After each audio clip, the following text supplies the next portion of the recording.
नीतीश के राज्यसभा जाते ही खत्म होगी शराबबंदी, मंत्री का बड़ा जवाब।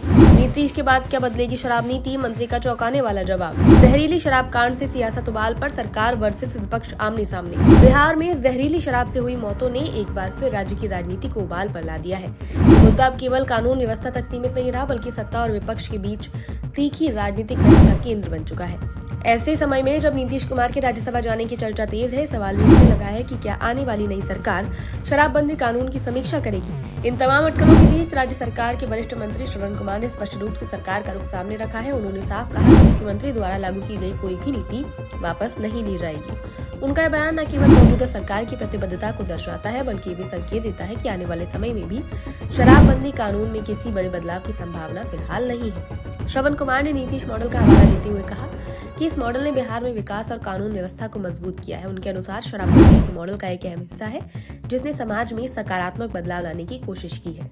उन्होंने ये भी कहा कि कुछ घटनाओं के आधार पर पूरे कानून को असफल बताना उचित नहीं होगा। हालांकि हाल में जहरीली शराब से हुई मौतों ने सरकार के इस दावे पर सवाल जरूर खड़े किए हैं। विपक्ष लगातार इस मुद्दे को लेकर सरकार पर हमला बोल रहा है। खासकर नेता प्रतिपक्ष तेजस्वी यादव ने सरकार पर गंभीर आरोप लगाए हैं। उन्होंने दावा किया कि बिहार में शराबबंदी के बावजूद शराब की होम डिलीवरी हो रही है, जो कानून की पूरी तरह से विफलता को दर्शाता है। इस आरोप पर प्रतिक्रिया देते हुए श्रवण कुमार ने तंज भरे अंदाज में जवाब दिया। उन्होंने कहा कि अगर तेजस्वी यादव के पास इतनी सटीक जानकारी है तो उन्हें सरकार को बताना चाहिए। उनका नाम CID से भी बड़ा हो जाएगा। इस बयान में साफ है कि सरकार विपक्ष के आरोपों को गंभीरता से लेने के बजाय उन्हें राजनीतिक बयानबाजी कर रही है।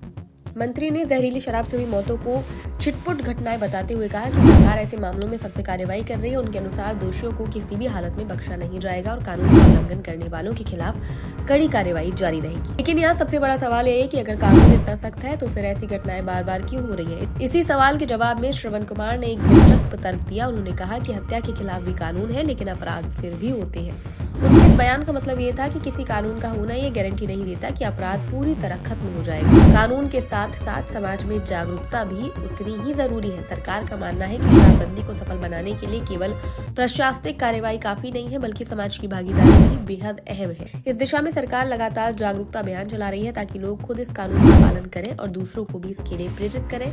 लेकिन दूसरी तरफ विपक्ष का कहना है कि सरकार अपनी नाकामी छिपाने के लिए ऐसे तर्क दे रही है। उनका आरोप है कि शराबबंदी के नाम पर सिर्फ दिखावा हो रहा है, जबकि जमीनी हकीकत कुछ और ही है।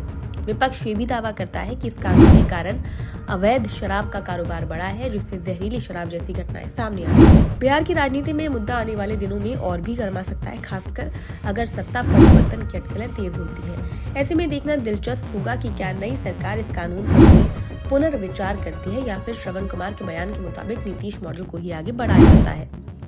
फिलहाल इतना तय है कि शराबबंदी का मुद्दा सिर्फ कानून का नहीं, बल्कि राजनीति, समाज और प्रशासन के जटिल समीकरणों से जुड़ा हुआ है। एक तरफ सरकार इसे अपनी बड़ी उपलब्धता बता रही है, तो दूसरी तरफ विपक्ष इसे पूरी तरह विफल करार दे रहा है। अब सवाल यही है कि सच्चाई क्या है। क्या शराबबंदी वाकई बिहार में सामाजिक बदलाव ला रही है या फिर ये सिर्फ एक राजनीतिक मुद्दा बनकर रह गया है। इसका जवाब आने वाले समय में बिहार की जनता और राजनीतिक घटनाक्रम तय करेंगे।